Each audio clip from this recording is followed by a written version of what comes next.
श्रीमद् भगवद गीता के पास आपके हर प्रश्न का उत्तर है। चाहे आपकी कोई भी परेशानी हो, कोई भी इच्छा हो, श्रीमद् भगवद गीता आपके हर प्रश्न का उत्तर देती है, आपकी हर समस्या का हल देती है।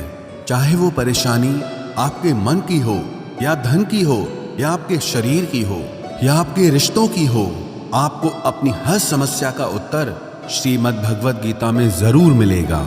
आज हम उसी श्रीमद् भगवद गीता के ऐसे 11 अनमोल उपदेश आपको बताएंगे जो आपकी पूरी जिंदगी बदल देंगे। बस आप इन बातों को वीडियो के अंत तक ध्यान से सुनिए।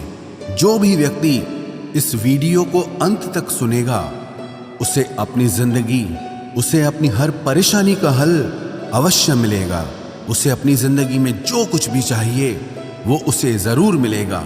श्रीमद् भगवद गीता का सबसे पहला उपदेश यही है कि कोई अगर आपका अपना है या कोई आपसे बड़ा है तो उसका अपने प्रति गलत व्यवहार कभी भी सहन नहीं करना चाहिए।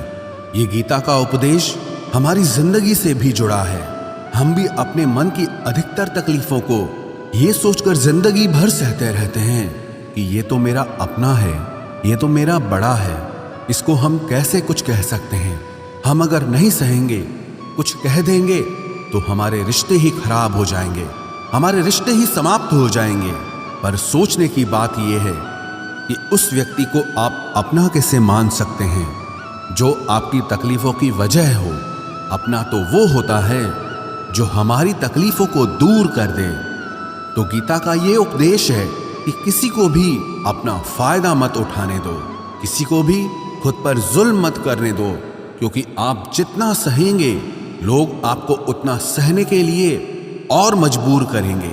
गीता का पहला अध्याय जिसका नाम अर्जुन विषाद योग और दूसरा अध्याय जिसका नाम सांख्य योग है, उसके आरंभ में अर्जुन ने श्री कृष्ण के आगे अपना दुख प्रकट किया है कि हे केशव, मैं कौरवों से कैसे युद्ध कर सकता हूँ, ये सब तो मेरे अपने ही हैं। मैं कैसे भीष्म पितामह और द्रोणाचार्य से युद्ध करूंगा, क्योंकि वो दोनों मेरे पूजनीय हैं। इसलिए इन गुरुजनों को मारने से तो अच्छा है मैं भिक्षा के अन्न को खाकर अपने जीवन का गुजारा करूं। और जिन कौरवों से मैं युद्ध करने जा रहा हूं वो सब धृतराष्ट्र के पुत्र मेरे भाई ही हैं, मेरे अपने ही हैं। इन सबको मारने से अच्छा है कि मैं सन्यासी बन जाऊं। तो श्री कृष्ण ने अर्जुन से कहा कि यहाँ कौन अपना है और कौन पराया है। जो अधर्म करता है उसके साथ युद्ध करना तुझे मोक्ष और मुक्ति देगा। तू अपने इस मन के मोह को त्याग दे, नहीं तो सारा जग तेरी निंदा ही करेगा, तुझे डरपोक कहेगा। बात अपने पराये की नहीं है, बात धर्म और अधर्म की है, बात सही और गलत की है। अगर तू गलत को सहेगा, उसका अंत नहीं करेगा, तो गलत करने वाले को और बल मिलेगा, वो और भी गलत करेगा। इसीलिए मन के मोह को त्याग करके तू युद्ध कर। महाभारत की एक और कहानी भी है। जब अर्जुन के पुत्र अभिमन्यु की युद्ध में मृत्यु हो जाती है तब अर्जुन बहुत दुखी होता है, रोने लगता है। वो श्री कृष्ण से कहने लगा कि मेरा पुत्र अभिमन्यु मर गया है, मैं ये दुख बिल्कुल भी सहन नहीं कर सकता, मैं भी अपने आप को समाप्त कर लूंगा। फिर भगवान श्री कृष्ण उसे आत्माओं के लोक में लेके गए, जहां अभिमन्यु आनंद से बैठा हुआ था। क्योंकि उसने क्षत्रियोचित व्यवहार किया, इसलिए उसे उत्तम पद की प्राप्ति हुई। जब अर्जुन अभिमन्यु के पास रोते रोते पहुंचा, अपने पुत्र को देखकर अर्जुन बहुत प्रसन्न हुआ। उसे गले से लगाकर कहने लगा कि हे पुत्र, तेरे बिना तो मैं जी ही नहीं सकता, मैंने तो अपने जीवन की आशा का ही त्याग कर दिया है। तो अभिमन्यु कहने लगा कि आप कौन हैं? अर्जुन बोला, मैं तेरा पिता हूं, तू मेरा पुत्र है अभिमन्यु। तो अभिमन्यु कहने लगा कि कौन पिता कौन पुत्र, मेरे हजारों जन्म हुए हैं, किसी जन्म में आप मेरे पिता बनते हैं और किसी जन्म में मैं आपका पिता बनता हूं। आत्मा का न कोई माता होता है न कोई पिता होता है। जब अर्जुन ने देखा कि मेरा पुत्र मुझे पहचान भी नहीं रहा तो उसका सारा मोह खत्म हो गया। इसलिए गीता के इस उपदेश को ठीक से समझ लो कि यहाँ कोई अपना पराया नहीं है। जो बुरे वक्त में तकलीफ के वक्त में हमारा साथ दे, सिर्फ वही हमारा अपना है, बाकी सब पराए हैं। गीता का दूसरा उपदेश यह है कि जो चला गया है कभी उसका दुख मत करो, और जो आने वाला है उसकी बिल्कुल भी चिंता मत करो। जब महाभारत का युद्ध चल रहा था तब अर्जुन ने श्री कृष्ण से कहा कि अगर यह युद्ध हुआ तो करोड़ों लोग मारे जाएंगे।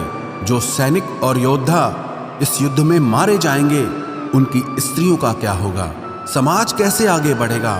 और भी बहुत सी बातें अर्जुन ने विस्तार से कही हैं। तो भगवान श्री कृष्ण ने कहा, अशोच्यानन्व शोचस्त्वम प्रज्ञावादांश्च भाषसे गतासून अगतासूश्च नानु शोचंति पंडिताः। श्री कृष्ण बोले, हे अर्जुन, तू बड़ी बड़ी ज्ञानियों जैसी बातें करता है, लेकिन जो सच में ज्ञानी होता है, वो जो लोग मर चुके हैं, जा चुके हैं या एक दिन जाने वाले हैं, उनकी चिंता नहीं करता है, उनका दुख नहीं करता है। तेरे हाथ में कुछ भी नहीं है, तू चाहकर भी कुछ कंट्रोल नहीं कर सकता। जीवन और मरण ये तो प्रकृति की नियति है। इसीलिए जो ज्ञानी होता है वो किसी के मरने पर भी रोता नहीं है। ज्ञानी जन ना ही बीते हुए कल का शोक करते हैं और ना ही आने वाले कल की चिंता करते हैं। इसीलिए जो होने वाला है वो होकर ही रहता है, और जो नहीं होने वाला है वो कभी नहीं होगा। ऐसा निश्चय जिसको समझ में आ जाता है, जिसकी बुद्धि में आ जाता है, उसे कभी कोई चिंता नहीं सताती, कोई दुख नहीं सताता। हमारे सारे दुखों का कारण ही यही है। या तो हम जो वक्त गुजर चुका है उसे सोच सोचकर परेशान होते रहते हैं, या भविष्य की चिंता कर करके खुद को बीमार कर देते हैं, नष्ट कर देते हैं। गीता का ज्ञान हमें यही सिखाता है कि ना तो हम बीता हुआ कल बदल सकते हैं और ना ही आने वाले कल पर कंट्रोल कर सकते हैं। हमारे हाथ में सिर्फ वर्तमान है, सिर्फ आज का ही पल है। हमारा 98% तनाव और चिंताएं भूतकाल और भविष्यकाल के बारे में सोचते रहने से होता है। हम हमेशा उसी में ही जीते रहते हैं, मगर वर्तमान में कभी नहीं जीते, इस पल को कभी नहीं जीते। जब आप वर्तमान का पूरा आनंद लेना सीख जाओगे, तभी आपकी जिंदगी से तनाव कम होगा, चिंताएं खत्म होगी। वर्तमान में जीना एक बहुत बड़ी उपलब्धि है। हमारे हाथ में भी सिर्फ आज का ही पल है। हमें जो भी करना है आज ही करना है। कभी भी ये सोचकर समय को नष्ट नहीं करना चाहिए कि अभी मेरे पास बहुत समय बचा है। एक गुरुजी ने अपने एक शिष्य को पारस का पत्थर दिया। उनका वो शिष्य बहुत आलसी था, हर काम को कल पे टाल देता था। तो गुरुजी ने उसे कहा कि मैं तुझे ये पारस पत्थर दे रहा हूं। इस पारस पत्थर से जब तू लोहे को स्पर्श कराएगा तो वो लोहा स्वर्ण बन जाएगा, सोना बन जाएगा। और ये पारस पत्थर मैं तुझे 1 महीने के लिए दे रहा हूं। जब 1 महीना समाप्त हो जाएगा तब मैं तुझसे ये पत्थर वापस ले लूंगा। तब तक तू इस पत्थर को अपने पास ही रख। गुरुजी का वो शिष्य बाजार में लोहा खरीदने के लिए गया। जब बाजार में वो लोहा खरीदने पहुंचा तो उसे लोहे का वो रेट बहुत महंगा लगा। उसने कहा, थोड़े दिन रुक के ले लूंगा, जब लोहे का रेट कम हो जाएगा।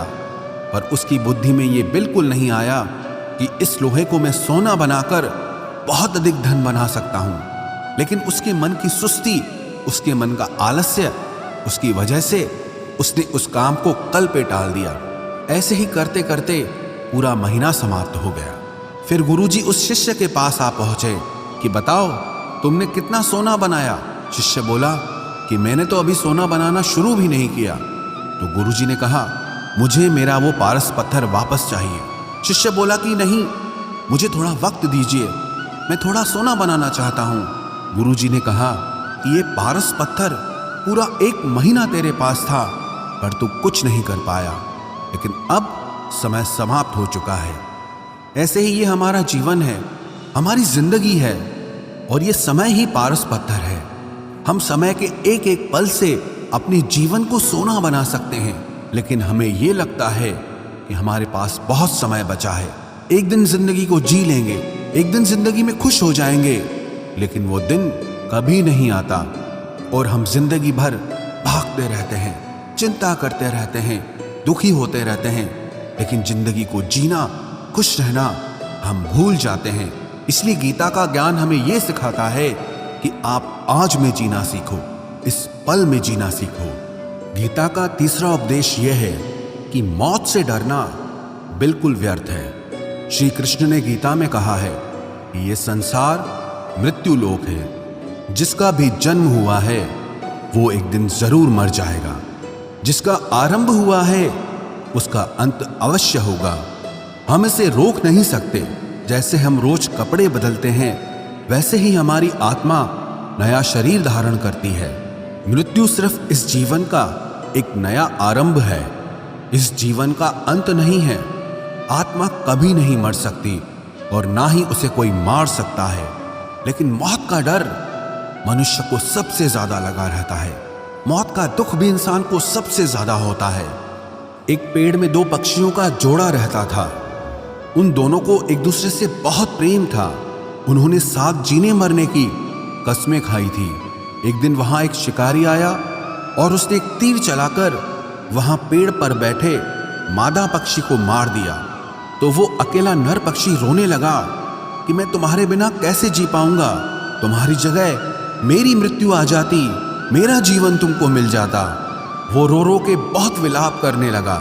इतने में ही उस शिकारी ने दूसरा तीर चलाया और उस नर पक्षी को भी मार दिया। वास्तविकता में ये कहानी हमारी ही है। हम भी रोते रहते हैं जब कोई मरता है तो, लेकिन हमें ये नहीं पता कि एक न एक दिन हमारा भी जीवन समाप्त हो जाएगा। हम भी उसी मृत्यु के पेड़ पे ही बैठे हैं, लेकिन शरीर का मिटना हमारा अंत नहीं है। श्री कृष्ण ने अर्जुन से कहा कि हे अर्जुन, तेरे और मेरे अनंत जन्म हुए हैं। तुझे कुछ भी याद नहीं है, लेकिन मुझे सब याद है। जो व्यक्ति इस सत्य को समझ ले कि मैं यहां इस संसार में कुछ समय के लिए आया हूं, उसकी जिंदगी के सारे झगड़े, सारे दुख, सारी चिंताएं ही समाप्त हो जाएंगी। जब इस संसार से जाना ही है तो दुख किस बात का। पहले के जमाने में साधु महात्मा लोग पैदल यात्रा करते थे। यात्रा करते करते वो एक नगर में पहुंचे। वो महात्मा बहुत थक चुके थे। उस नगर में उन्होंने एक महल देखा और उन्होंने उस महल में जाकर विश्राम करने का सोचा और वो महल में जाकर सो गए। जब उस महल में वहां का राजा पहुंचा तो अपने पलंग पर उस महात्मा को सोता देखकर बहुत हैरान हो गया। राजा उस महात्मा से पूछने लगा कि तुम मेरे महल में कैसे घुस आए और मेरे बिस्तर पर सो रहे हो। महात्मा कहने लगा, ये तुम्हारा महल है? मुझे तो लगा ये धर्मशाला है। तो राजा ने कहा, आपको मेरा महल धर्मशाला कैसे लगा? तो महात्मा ने राजा से प्रश्न किया कि तुमसे पहले इस महल में कौन रहता था? तो वो राजा बोला कि मुझसे पहले मेरे पिता यहाँ पर रहते थे और उससे पहले मेरे दादाजी यहाँ पर रहते थे।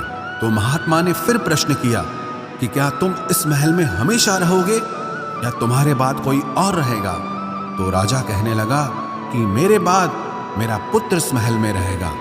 तो महात्मा राजा से कहने लगे कि जिस जगह पर रहने वाले बार बार बदल जाते हों उसे घर कैसे कह सकते हो?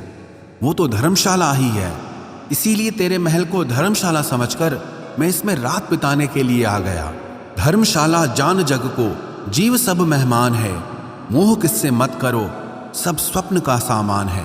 यदि हम भी इस बात को समझ लें कि हम यहाँ कुछ समय के लिए आए हैं, आनंद करने के लिए आए हैं, खुश रहने के लिए आए हैं, तो हमारे सारे दुख ही समाप्त हो जाएं। जब हम अपना मोह यहाँ जमा लेते हैं, अपना दावा यहाँ जमा लेते हैं कि ये मेरा है, इसे मैं छोड़ नहीं सकता, इसके बिना मैं जी नहीं सकता, तो हमारा जीवन दुखों से भर जाता है। इसलिए जीवन में मृत्यु का भय त्याग करके जीवन का प्रतिपल आनंद लेना चाहिए। गीता का चौथा उपदेश, मन और विचारों को कंट्रोल किए बिना जीवन में कभी शांति और सुकून मिलने वाला ही नहीं है। अर्जुन ने श्री कृष्ण से कहा कि मेरा मन सही गलत सब कुछ जानता है, फिर भी मेरे विचार और मेरा मन मुझसे कंट्रोल नहीं होता। मैं जो करना चाहता हूँ वो कर नहीं पाता हूँ और जो नहीं करना चाहता हूं वो मेरा मन मुझसे जबरदस्ती करवाता है। इसीलिए मैं बेचैन हो गया हूं, मुझे शांति प्राप्त नहीं हो रही। तो श्री कृष्ण ने अर्जुन से कहा, उसके लिए तुझे अपने मन और विचारों से डिटैच होकर अपने मन और विचारों को सही दिशा में ले जाने की प्रैक्टिस करनी होगी, अभ्यास करना होगा। और ये एक दिन का काम नहीं है। जब तक तू अपने मन और विचारों की गुलामी का त्याग नहीं करता, तब तक तुझे जीवन में कभी शांति नहीं मिलेगी। एक राजा था, वो बहुत बेचैन और परेशान रहता था। एक दिन वो अपने गुरुजी के पास गया और उनसे कहने लगा कि मेरा मन बहुत बेचैन है, मैं बहुत परेशान हूँ, मैंने पूरे संसार को जीत लिया है, सब कुछ है मेरे पास, पर मैं खुश नहीं हूँ, मेरे मन में सुकून नहीं है, शांति नहीं है। तो गुरुजी ने राजा से कहा कि तुम्हारे नगर में अगर कोई ऐसा व्यक्ति है जिसने सुकून को प्राप्त कर लिया है, शांति को प्राप्त कर लिया है, तुम उसका एक बार कुर्ता पहन लो तो तुम्हारे जीवन में भी शांति आ जाएगी। राजा बहुत प्रसन्न हो गया कि ये तो बहुत आसान काम है। वो अपने राजमहल में आया और राजसभा में वो सबसे कहने लगा कि आप लोगों में से जो भी शांत हो चुका हो, जिसे सुकून मिल गया हो, वो अपना कुर्ता मुझे दे दे। वो बदले में जितना भी धन मांगेगा मैं उसे दे दूंगा। सब लोग एक दूसरे का मुंह देखने लगे। पैसों का लालच आया, लेकिन सबको एक दूसरे की सच्चाई पता थी, क्योंकि किसी की जिंदगी में भी शांति और सुकून नहीं था। सब अपना सर झुकाकर वहां पर खड़े हो गए। फिर उस राजा ने पूरे नगर में ढिंढोरा पिटा दिया कि जिसे भी शांति प्राप्त हो चुकी हो, सुकून प्राप्त हो चुका हो, वो मेरे पास आकर अपना कुर्ता दे दे। वो जितना कहेगा उससे उतना ही धन दिया जाएगा। लेकिन एक भी व्यक्ति ऐसा नहीं मिला जिसे शांति प्राप्त हो चुकी हो। वास्तविकता में जब कोई मरता है तब हम कहते हैं कि वो फलां व्यक्ति आज शांत हो गया। कभी किसी जिंदा इंसान के लिए नहीं सुना कि एक जीता जागता इंसान शांत हो गया है। राजा के सैनिक पूरे शहर में ढूंढते रहे। फिर उन्हें पेड़ के नीचे एक महात्मा तपस्या करता दिखा, जिसके चेहरे पे एक शांति थी, सुकून था। वो सैनिक उस महात्मा के पास आकर पूछने लगे कि क्या आपने शांति प्राप्त कर ली है, सुकून प्राप्त कर लिया है? महात्मा ने कहा, मैं पूरी तरह से शांत हूं। तो सैनिक उसे राजा के पास ले आए। राजा ने उस महात्मा से प्रश्न किया कि क्या आपको शांति और सुकून प्राप्त हो चुके हैं? वो महात्मा कहने लगे, महाराज, मैं पूरी तरह से शांत हूं, मुझे कोई चिंता नहीं, मुझे किसी चीज की लालच नहीं, मुझे कोई इच्छा नहीं है। तो राजा भी बहुत प्रसन्न हो गए कि आखिर वो व्यक्ति मिल ही गया जिसे शांति की प्राप्ति हो चुकी है, जिसे सुकून प्राप्त हो चुका है। तो राजा उस महात्मा से कहने लगे कि हे महात्मा, आप कृपया करके अपना कुर्ता मुझे दे दीजिए, बदले में आप जो मांगेंगे मैं आपको दे दूंगा। वो महात्मा कहने लगे कि महाराज, सुकून और शांति तो मुझे मिल चुके हैं, लेकिन क्या करूं, मेरे पास कुर्ता ही नहीं है पहनने के लिए जो मैं आपको दे सकूं। जब राजा ने उस महात्मा की ये बात सुनी कि इस महात्मा के पास कुर्ता भी नहीं है पहनने के लिए, उसके बाद भी ये महात्मा एकदम शांत है, इसके जीवन में सुकून है। मैं सारी जिंदगी धन को जोड़ने में लगा रहा, दुनिया जीतने में लगा रहा, लेकिन मुझे शांति नहीं मिली, सुकून नहीं मिला, क्योंकि शांति और सुकून बाहर की चीज नहीं है, अपने भीतर की चीज है। इसीलिए जब तक कोई व्यक्ति अपने मन और विचारों को कंट्रोल नहीं करता, तब तक उसके जीवन में सुकून और शांति नहीं आती। और गीता का उपदेश हमें यही सिखाता है कि जीवन में शांति चाहिए तो मन को शांत करना सीखो। गीता का 5वां उपदेश यह है कि वासना, क्रोध और लालच सर्वनाश का कारण है, नरक का द्वार है। जिस भी मनुष्य में ये 3 अवगुण होते हैं, वो हमेशा दूसरों को दुख पहुंचाकर अपने ही सुख और स्वार्थ की पूर्ति करता रहता है। किसी भी चीज की हद से ज्यादा वासना करना और क्रोधी स्वभाव होना और मन में लालच होना उसके जीवन के सुख को समाप्त कर देते हैं, उसके सारे रिश्तों में जहर भर देते हैं। इन्हें नरक का द्वार इसीलिए कहा गया है क्योंकि जिस इंसान में अत्यधिक क्रोध है, लालच है, वासना है, उसका पूरा जीवन जहर से भर जाता है। उसको मरने के बाद नहीं, जीते जी यहीं पर नरक का दर्शन होता है। गीता का छठा उपदेश यह है कि सब भगवान एक ही हैं, कोई छोटा बड़ा नहीं है। सब एक परब्रह्म परमात्मा के अलग अलग रूप और नाम हैं। श्री कृष्ण ने गीता के 10वें अध्याय विभूति योग में बताया है कि जितने भी जगत के देवी देवता हैं वो सब मेरी ही विभूति है। मैं ही शिव हूं, मैं ही इंद्र हूं, मैं ही यक्षराज कुबेर भी हूं, मैं ही अग्निदेव हूं, देवताओं के गुरु बृहस्पति भी मैं हूं, समुद्र भी मैं ही हूं, अक्षरों में ओम भी मैं ही हूं, काल का महाकाल भी मैं ही हूं, सारे जगत का नाश, उत्पत्ति और पालन करने वाला भी मैं ही हूं। श्री कृष्ण ने अर्जुन से कहा कि मेरी विभूतियों का कोई अंत नहीं है, इसलिए सब भगवान, सब नाम, सब देवता मेरे ही रूप हैं। इसीलिए तो किसी भी देव या ईश्वर में कभी भेद बुद्धि मत करना, कभी किसी को छोटा बड़ा मत समझना। और गीता का उपदेश हमें यह सिखाता है कभी भी किसी दूसरे के इष्ट को छोटा नहीं समझना चाहिए, या इस बात पर झगड़े फसाद नहीं करने चाहिए कि कौन बड़ा है और कौन छोटा है। गीता का 7वां उपदेश यह है, सुख की इच्छा ही आखिर में हमारे दुखों का कारण बनती है। श्री कृष्ण ने अर्जुन से कहा कि मनुष्य जितना सुखों की लालसा और इच्छा करता है उतना ही उसकी इंद्रियां सुख भोग में आसक्त हो जाती है, उतना ही इंसान का मन संसार के सुख और आकर्षण का गुलाम बन जाता है। और जितना सुख के पीछे भागेगा उतना ही उसे दुख के अनुभव से भी गुजरना पड़ेगा, क्योंकि ये संसार का नियम ही है। जो चीजें शुरू में मन को बहुत आकर्षित करती हैं बाद में बहुत दुख देती हैं, और जो चीजें शुरू में मुश्किल लगती हैं, कठिन लगती हैं, बाद में हमें बहुत काम आती हैं। गीता का 8वां उपदेश यह है, जो भी मनुष्य दुनिया के सारे सहारे छोड़कर सिर्फ भगवान को ही अपना सहारा मान लेता है, उसकी हर जरूरत वो ईश्वर पूरी करता है, उसकी हर प्रकार से रक्षा वो परमात्मा ही करता है।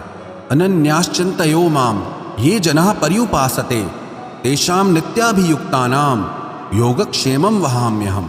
जो भी व्यक्ति मुझे ही अपना सहारा मानता है उसका योगक्षेम मैं वहन करता हूँ।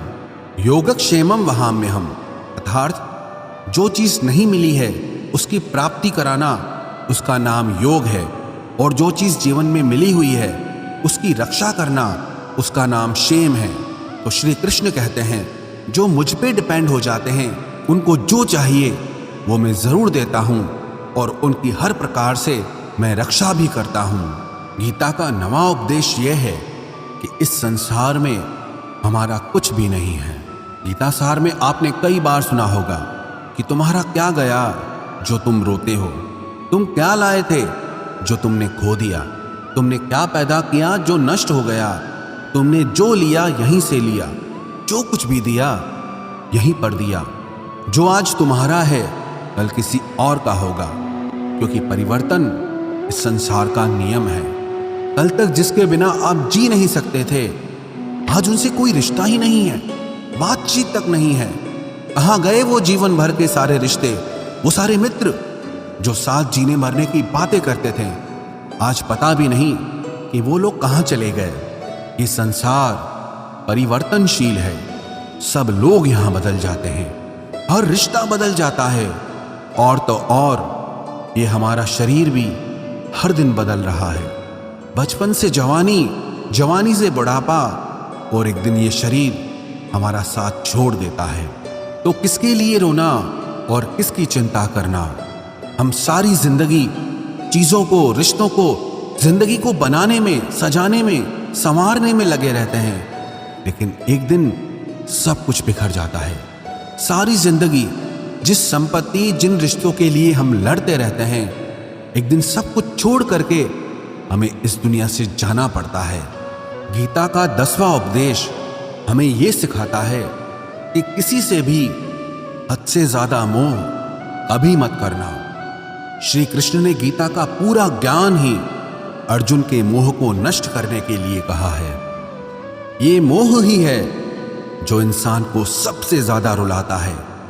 मोह इतना बलवान है कि शेर जैसे इंसान को भी गीदड़ बना देता है। जो अर्जुन युद्ध में देवताओं से भी जीत गया, पर अपने रिश्तेदारों को युद्ध में देखकर उसका हाथ कांपने लगा। वो बोला, हे केशव, मेरे हाथ में धनुष पकड़ने की ताकत भी नहीं बची है, मेरे हाथ कांप रहे हैं, मैं युद्ध नहीं कर पाऊंगा। ये मोह इतना पेनफुल होता है जिसकी पीड़ा ना सह पाने के कारण कई लोग अपनी जिंदगी खत्म कर देते हैं, आत्महत्या तक कर लेते हैं कि उस व्यक्ति के बिना हम जी नहीं पाएंगे। जीवन में किसी से भी हद से ज्यादा मोह करोगे तो जीवन भर पीड़ा का ही सामना करना पड़ेगा। जो व्यक्ति अपने मोह से बाहर नहीं आता, उसका सब कुछ उससे छिन जाता है, उसकी सारी खुशी खत्म हो जाती है।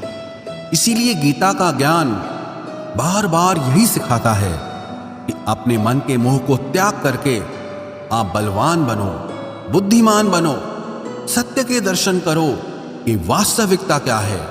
क्योंकि हमारा मोह हमें हमेशा झूठ ही दिखाता है, झूठ पे ही विश्वास दिलाता है और दिल में झूठी उम्मीदें जगाता है। और ये ही हमारे दुखों का सबसे बड़ा कारण है। हम ही मोह कर लेते हैं, हम ही लोगों से उम्मीदें लगा बैठते हैं, पर वास्तविकता बिल्कुल अलग होती है। लोग वैसे नहीं होते जैसे हम मान लेते हैं, जैसा हम समझ लेते हैं, क्योंकि मोह के कारण हमें सच्चाई नहीं दिख पाती, लोगों का असली चेहरा नहीं दिख पाता। इसीलिए गीता का उपदेश हमें यह सिखाता है कि जीवन में अगर आनंद और प्रसन्नता से रहना है तो किसी में भी हद से ज्यादा मोह कभी मत करना। गीता का 11वां उपदेश ये है कि इस दुनिया में अगर आए हो तो दुख तो मिलेगा ही मिलेगा। दुख से कभी घबराना मत, दुख से कभी डरना मत। श्री कृष्ण ने गीता में कहा है कि ये संसार दुखालयम अशाश्वतम है, अर्थात ये संसार दुखों का घर है। जैसे औषधालय में औषधि मिलती है, पुस्तकालय में पुस्तकें मिलती है, चिकित्सालय में चिकित्सा होती है, वैसे इस संसार को भी श्री कृष्ण ने एक नाम दिया है, दुखालय, जहां पर दुख मिलता हो। दुख तो यहां हर किसी के जीवन में आता ही है, लेकिन अगर दुख आया है तो सुख भी आएगा। इसीलिए दुख से कभी डरना नहीं चाहिए, क्योंकि ये संसार दुखालय भी है और अशाश्वत भी है। अशाश्वत का मतलब ही यही होता है कि यहाँ परमानेंट कुछ भी नहीं है, यहाँ सब कुछ बदल जाता है। दुख सुख में बदल जाता है और सुख दुख में बदल जाता है। सम्मान अपमान में और अपमान सम्मान में बदल जाता है। खुशी दर्द में और दर्द खुशी में कभी भी बदल जाती है। जीत हार में और हार जीत में, जहाँ कभी भी कुछ भी बदल सकता है। कुछ भी परमानेंट नहीं है, ना ही हम परमानेंट हैं, ना ही हमसे जुड़ी कोई चीज यहाँ पर परमानेंट है, क्योंकि ये संसार अशाश्वत है, शाश्वत नहीं है। यहाँ सब कुछ बदलने वाला है, यहाँ कुछ भी परमानेंट नहीं रहेगा। तो आपका दुख भी परमानेंट नहीं रहेगा, इसीलिए दुख से कभी भी डरना नहीं चाहिए। गीता का ये उपदेश हजारों साल पुराना है, लेकिन आज भी नए से नया है। पूरे विश्व में गीता को सबसे ज्यादा पढ़ा गया है और सबसे कम समझा गया है। श्रीमद् भगवद गीता के ये उपदेश अगर कोई व्यक्ति ठीक से समझ ले और उसे अपनी जिंदगी में उतार ले तो ये पक्की बात है, वो अपनी जिंदगी में जो चाहे वो हासिल कर सकता है। अपने जीवन की हर समस्या से वो एक पल में बाहर आ सकता है। श्रीमद् भगवद गीता के इस दिव्य उपदेश को हमें बार बार सुनना चाहिए, हर रोज सुनना चाहिए। जब भी जीवन में कोई चिंता या परेशानी आए तो एक बार इस उपदेश को जरूर सुन लेना और मन में ये विश्वास रखना कि गीता का ये उपदेश आपकी जिंदगी की हर परेशानी में आपको राह अवश्य दिखाएगा।